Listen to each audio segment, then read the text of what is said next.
This one, yeah, I just finished today. What I like is, I love that it's a pump. Like, do you see how this is empty? Like, she's fully empty.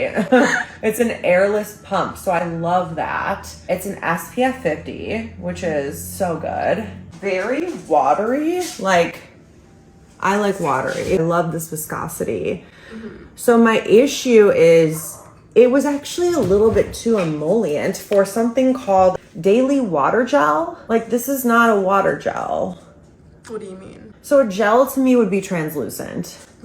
And like a bit thicker, you think? Yeah, it's still like, you know, got an obvious wateriness to it. It's like a low viscosity product, very thin, but it leaves your skin a little bit slightly too greasy for me. Like, I want something that leaves no emollients whatsoever. This was okay. I love that it's SPF 50. I love the pump, like I said. I do love the texture, but it's just a little too emollient for like my daily sunscreen. That's how I feel about that.